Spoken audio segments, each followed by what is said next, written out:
Você é uma mulher mentirosa do caralho. Se no meu vídeo sobre Fleabag eu apresentei de coração uma série super bem escrita, sensível e inteligente da Amazon Prime, agora eu me sinto compelido a falar sobre um dos piores filmes originais da Netflix que eu já assisti. Sierra Burgess is a Loser é uma obra simplesmente confusa. Qual o propósito? Qual o tema? Eu não sei, não faço ideia. Então vamos juntos tentar tirar algum sentido disso tudo. Para começar, eu preciso dizer que, por incrível que pareça, eu gosto de filmes de high school americanos.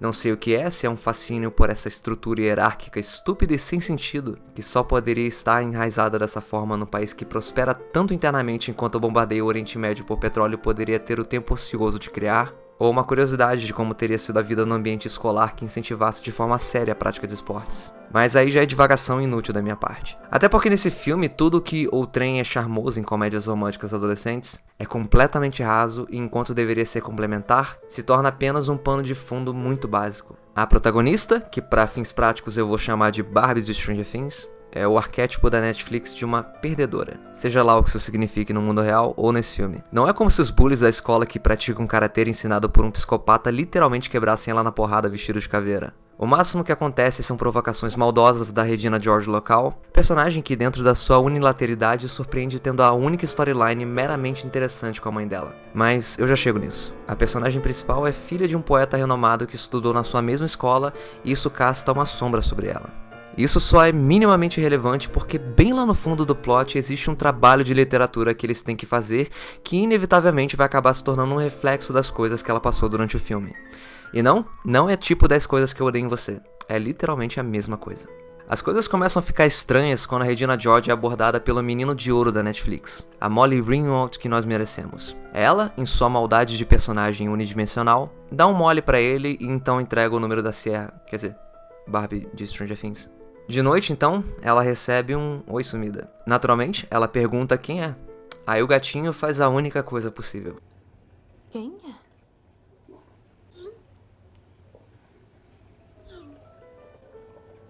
E ela vai na onda. O filme a partir daí é sobre isso. E por esse motivo, eu preciso fazer uma pausa aqui para falar sobre programas de reality TV trashzeiros.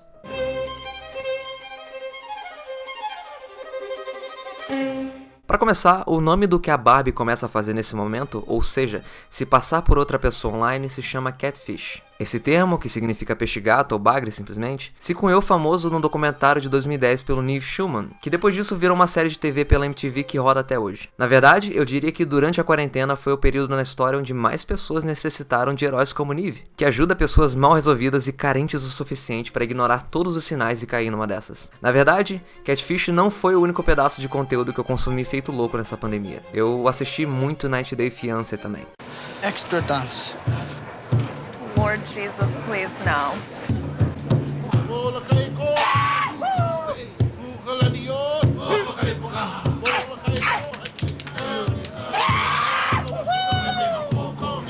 I don't know what's happening right now.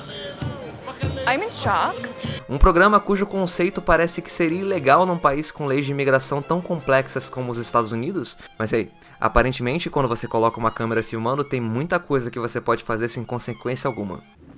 I'll touch you with my buttocks, I'll touch you better drop the gun or I'll touch you. USA! Okay, stop. 90 Day Fiancé, na verdade, é um nível a mais de loucura porque não são casos onde a pessoa apaixonada está em dúvida se a outra pessoa existe ou não. Quer dizer, um ou dois casos de homenzinhos tristes que gastaram todo o seu dinheiro com bots de mulheres ucranianas é mais ou menos isso. Mas aí já é mais uma lição sobre fetichização e padrão de beleza e a busca completamente não saudável de uma bonequinha loura pra chamar de sua. Então nunca que eu vou perder meu sono por isso. So every time I get a paycheck, I send her money. Over the years, I've sent $40,000 to Maria. Eu não acredito no que eu ouvi. Não acredito no que eu ouvi, não pode ser verdade isso que eu escutei agora. Alguns casos, no entanto, são de casais que se conheceram na internet e resolveram se casar principalmente pela solução do problema do Green Card. E absolutamente todos os casais são no mínimo disfuncionais. No pior, são completamente abusivos dos dois lados, iludidos e falsos. A edição, que é feita pelos auxiliares de Satã, no caso a TLC, normalmente tenta pôr um dos participantes da relação como vilão, como a russa Anfissa, que tinha surto sem motivo com o pobrezinho americano corpo mole George. What? Where are you going? I'm going to get my wallet. Bring me my red back with my makeup. Can I have a key? Yes, you can have a key. So basically you're saying if I can't provide, I'm worthless to you. I don't understand what's wrong about it. If I was It is. ugly and fat, would you be dating me?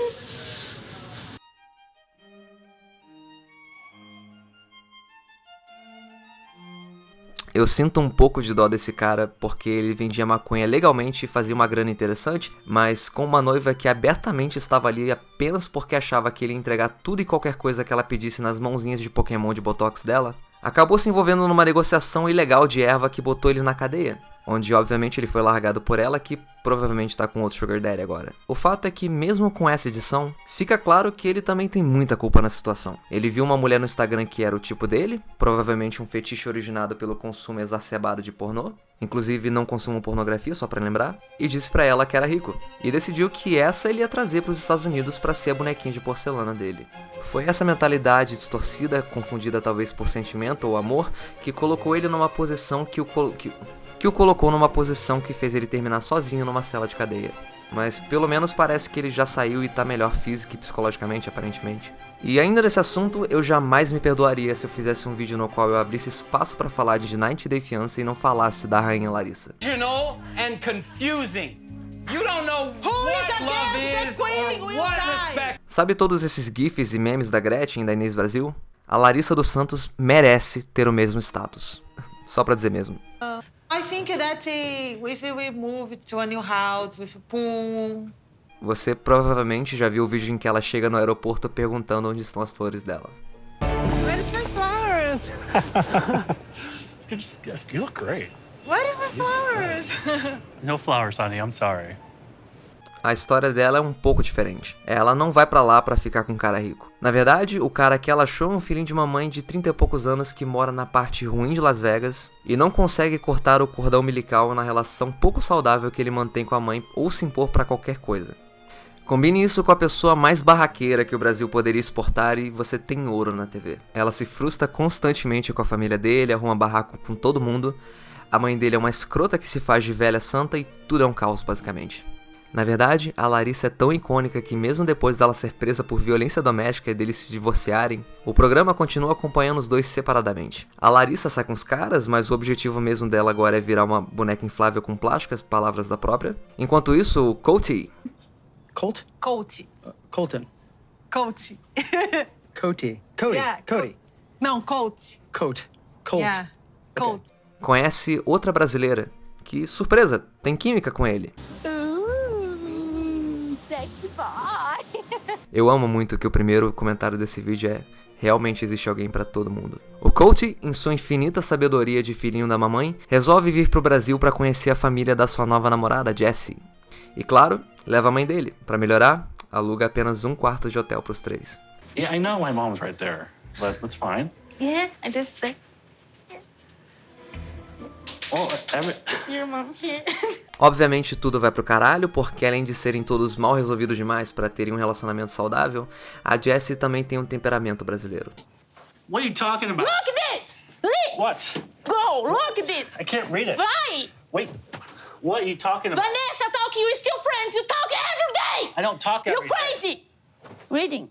E eu sei que eu perdi um tempo agora falando sobre um programa de TV que nem tem exatamente uma conexão sólida com o filme em questão, mas eu realmente acho que a natureza de todos esses problemas está conectada. A necessidade de um relacionamento, talvez para preencher um vazio percebido que você cresce ouvindo de todos os lados que existe. No caso do Coty, talvez porque ele queria transar com frequência, e acredite quando eu digo, esses dois casais que eu mencionei são apenas dois. Das muitas histórias desse programa que são difíceis de acreditar e mais difíceis ainda de se explicar. É um guilty pleasure que eu não tento esconder. E existe sim a ponte de 90 Day Fiancé para Catfish e vice-versa. São programas de TV que só existem porque existem pessoas dispostas a se submeterem a situações absurdas, em troca de algo que falta de maneira tão latente para elas. Acho que 2 episódios de Catfish exemplificam bem o aspecto psicológico de uma pessoa que faria algo como isso. O primeiro deles tem o título de "Seria esta a Catfish mais rude de todas?", e mostra o confronto de Ashley e da mulher com quem ela trocou mensagens através de não um, mas diversos perfis falsos. Uma pessoa que admite abertamente que faz isso desde os 12 anos de idade, que já teve milhares de perfis falsos e, pelo menos na frente das câmeras, apresenta zero remorso. Assim como a maioria das coisas prejudiciais na vida, é algo que pro tipo de pessoa certo se torna completamente viciante. Seja pela atenção recebida quando as pessoas te percebem como alguém atraente e desejável sexualmente, ou pelo fato de sentir poder em manipular alguém, pode ser encontrado por alguém que tem comportamento compulsivo e se tornar uma bola de neve. Vindo de alguém que quando não tá bem da cabeça acende um cigarro no outro, eu entendo. Mas quando eu fumo, a única pessoa que se machuca sou eu. Ninguém tem o direito de estragar a vida de alguém com isso. Mas também existe o outro lado. O da pessoa que simplesmente não quer aceitar que ou a pessoa tá mentindo pra você, ou ela simplesmente não tá nem aí. De qualquer forma, a decisão mais saudável vai ser sempre se sentir bem consigo mesmo e nunca se prender a algo que nem existe. Eu fiz uma pausa enquanto escrevi esse vídeo pra mostrar pro meu amigo uns episódios que eu acho mais relevantes pra esse ponto. Uma menina com seus 20 e poucos anos de idade pede ajuda do Nive pra descobrir se a pessoa que ela tá apaixonada é um catfish. Ela conta como elas se conheceram online no ambiente criativo e artístico de roleplay. Ela se entregou completamente a essa pessoa com quem ela flertava online, a ponto de que quando ela teve um acidente, a pessoa para quem ela ligou não foi para sua namorada, foi para essa menina. Ela foi bloqueada no Facebook e depois de contactar o programa, eles rastrearam a mocinha tatuada das mensagens e... surpresa, ela era mesmo. O encontro inicial é bem desconfortável, as duas alegam ter ansiedade e não sabem muito bem o que fazer. Mas durante as conversas das duas com os apresentadores separadamente, fica bem claro que a tatuadinha simplesmente não tinha interesse romântico na outra. Que foi uma época da vida dela em que ela realmente flertou com a menina, que por sua vez se prendeu a isso por algum motivo. Talvez porque a outra pessoa fosse muito padrão de atração sexual dela e algumas pessoas tendem a confundir isso com sentimento. A confusão é real no nível que as duas conversam no carro. A tatuadinha fala pra ela que não tem interesse no relacionamento, mas por ser uma pessoa tímida que não consegue ser incisiva o suficiente, acaba desse jeito. Possibly in the future, if I'm able to come down to California, it is a possibility for a romantic relationship. Really? Yeah. What you say? That it's And I didn't really correct her because I didn't want to embarrass her. In retrospect, I should have made things clearer. Hopefully it'll be better tomorrow. Mas, sinceramente, quem pode culpá-la? Ela tentou, dentro das suas limitações, falar que não ia rolar, mas a negação da outra parte foi mais forte. De alguma forma, talvez ela precisasse sair dali se prendendo a algo de fato. E qualquer coisa que não fosse o não mais explícito possível ia ser um motivo pra isso. E pra complementar, só pra dizer que se você quiser assistir esses programas, é só procurar no YouTube. Mas é um caminho sem volta. Cuidado. O motivo dessa tangente tão longa sobre reality TV, e que não vai ser a última nesse vídeo, é porque eu sinceramente acho que a representação da Netflix desse ato tão prejudicial, tanto para quem é vítima, tanto para quem faz, é muito melhor representado nesses programas.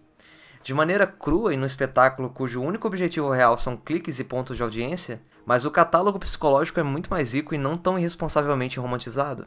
Mas até aí, zero surpresa para a empresa que fez uma série que tinha um tutorial de suicídio para adolescentes.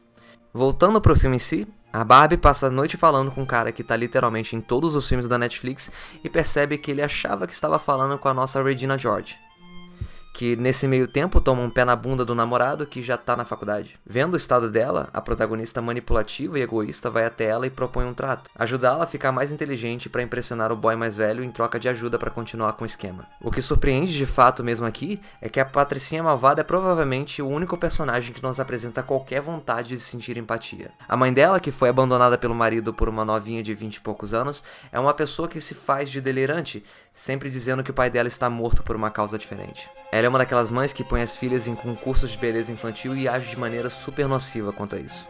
Tipo o clássico Moms and Tiaras. Get those cameras away from you!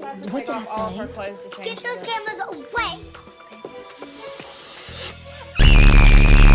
A lourinha malvada então começa a se abrir e decide ajudar a Barbie. Numa das cenas que sinceramente me trouxe um desconforto enorme, que provavelmente não era intenção artística naquele momento, ela limpa as lágrimas tirando selfie só pra outra usar pra continuar enganando o menino. Menino esse que realmente é só um garoto de coração aberto querendo algo de positivo na vida dele. Elas então fazem juntas muitas coisas que eticamente não são só dúbias, mas como completamente condenáveis, tipo um videochat no qual a Regina George dubla a Barbie com a desculpa do Wi-Fi lento e, claro, não seria um original adolescente da Netflix sem uma cena que coroasse tudo que o filme tem de ruim. Na qual ele pede pra sair com ela, a lourinha aceita ir, Com a sociopata da Sierra seguindo eles e mandando mensagens com as respostas que ela deveria dar, e com os dois paradinhos no estacionamento, tendo um diálogo de filme genérico da Netflix, acontece isso. Pode fechar os olhos? É que os poros do meu rosto são imensos. Pode fechar os olhos? Os seus poros... Desculpa.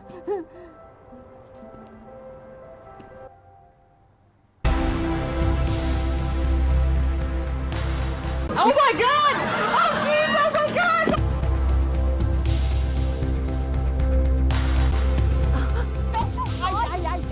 Hey, how are you? Good. Why don't you sit right over there? Agora, imagine que você gosta de alguém. Muito. E a pessoa diz pra você fechar os olhos e outra pessoa te beija sem você saber. Ruim, né? Não somente ruim, literalmente crime. Qual é o tema desse filme? Por que nós deveríamos sentir empatia? Porque nesse momento existe apenas nojo e um pouco de pena pelo menino. Mas alguém como ele já deveria estar acostumado. Depois de uns 15 filmes originais da Netflix, isso deve parecer normal pra ele. Mas nós precisamos do conflito do clímax, é claro. Ao ver o Noah e a Verônica se beijando, ela entra no modo psicopata. Não que ela não seja, mas agora ela não esconde mais. Ela faz algumas coisas que sinceramente já me fugiram à mente porque o filme é genérico, esquecível e sem substância, assim como todos os personagens e todas as storylines desse exercício triste de mediocridade. Algo sobre tornar público para a escola inteira que a Verônica, com quem ela desenvolveu uma amizade nesse meio tempo e viu um novo lado mais frágil e humano, toma um pé na bunda do namorado da faculdade e manda isso pra todo mundo durante um jogo. Sabe, porque nesse multiverso adolescente da Netflix, as coisas acontecem desse jeito. Por falar em multiverso, eu só quero dizer que a única coisa que me fez tirar qualquer prazer desse filme, e não foi de maneira intencional provavelmente, foi ver que o time da escola deles também se chama Tigers e tem as mesmas cores do time da escola de 13 Reasons Why. O que nessa altura do campeonato foi o que me trouxe de volta da apatia que esse filme tinha me jogado. Todos eles brigam e finalmente as pessoas falam na cara dela que essa coisa de se sentir sem autoestima porque está num ambiente hostil, que acaba com o psicológico de meninas adolescentes que não se encaixam num padrão de beleza, não é desculpa pra fazer coisas horríveis. Acha que eu sou má? Devia se olhar no espelho, porque sua aparência é a parte menos feia que você tem. Ok, agora o filme está mostrando um princípio de sentido estrutural. A protagonista está lidando com as consequências das suas ações negativas e vai finalmente fazer aquele trabalho de literatura, lembra? Pois é, nem eu. É uma música pedindo desculpas. E, honestamente, eu acho que seria aceitável ela reatar uma amizade com o melhor amigo dela. Amigos são pra vida toda pra te ajudar a se tornar uma pessoa melhor estando ali. Até um aceno de cabeça pra Regina George, que nessa altura teve um arco muito mais interessante que o da Sierra, sinalizando que tá tudo bem e que as duas vão seguir em frente sem ressentimentos. Mas, não. Ela tem o momento gatinhas e gatões dela. Ironicamente, com a Molly Ringwald da nossa geração. E isso pra mim foi mais desagradável do que assistir ao filme da mina que tem uma vida difícil porque é alta, o filme da Barraca do Beijo que eu só vi os primeiros 15 minutos, e até mesmo do que uma série de 4 temporadas sobre suicídio adolescente. Qual é o ponto desse filme? Qual é o subtexto? Que não importa que você tenha atravessado linhas legais e mentido, que se ele te ver por quem você é vai dar tudo certo, amiga? Eu não sei se seria redundante chamar essa produção de irresponsável, até porque não foi e não vai ser a pior coisa que já saiu da Netflix. Mas o filme por si só é completamente inútil. Personagens esquecíveis, plot quase que inexistente e direção que passa completamente em branco. Qualquer um com uma câmera cara e um notebook potente poderia ter filmado e editado esse filme. Um outro original da Netflix que passou bem debaixo do radar de todo mundo que trata sobre obsessão, problemas psicológicos e relações online é Ingrid Goes West. É sobre uma mina que se apega a pessoas que ela vê no Instagram e começa a stalkear de maneira psicótica na vida real. Esse eu acho bem interessante, na verdade. Me deu vontade de continuar assistindo até o final, que já é dizer muito nesse vídeo. Um dos motivos que me fez querer escrever sobre tudo isso é que dentro do meu próximo livro, que eu tô escrevendo agora, e se você não sabia que eu escrevi e lancei um livro em 2020, o link dele vai estar na descrição, um dos muitos subtemas que eu escolhi desenvolver dentro do tema maior de relações pessoais e identidade é um caso de catfish. Eu não vou entrar em mais detalhes porque ainda estou no processo de desenvolvimento desse segundo livro, mas é um assunto fascinante para mim cujo eu não pretendo jogar de maneira tão rasa e frustrante quanto Sierra Burgess is a Loser. Não é meu interesse apresentar um romance com cenas de 2 adolescentes trocando mensagens apaixonadas com o twist de que um deles está mentindo por falta de autoestima. Porque é realmente interessante e importante entender no nível mais calcado na realidade o que faria alguém fazer isso em série. Como são muitos os casos, e também de alguém que de alguma forma tá tão carente ou tão desassociado da realidade que não questiona quando alguém continua dando desculpas para não ser pega na inevitável mentira. E esse filme é de um caso mais leve que veio ao acaso. É comum os praticantes usarem de manipulação e chantagem emocional para envolver mais a vítima. Por ciúmes, sentimento de posse e todas as coisas que já seriam ruins no relacionamento real, mas que tomam um requinte de sociopatia maior dentro desse contexto. Um dos meus maiores vídeos no YouTube se chama Por que Queremos Tanto Relacionamento e termina com uma frase que eu escrevi na época. Esse ensaio é basicamente para te falar que se você sair para procurar alguém, para tentar achar o que não tem, talvez acabe por ficar sem. Mas neste vídeo, que poderia muito bem se chamar Por que Não Deveríamos Querer Tanto Relacionamento, o melhor que eu posso dizer para que seja levado é: não confundam a atração sexual com sentimentos.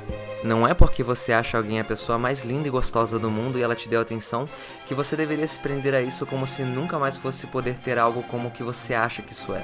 E por último, se você estiver no Tinder e vir alguém que só tem fotos de personagens da Disney, corre. Sério.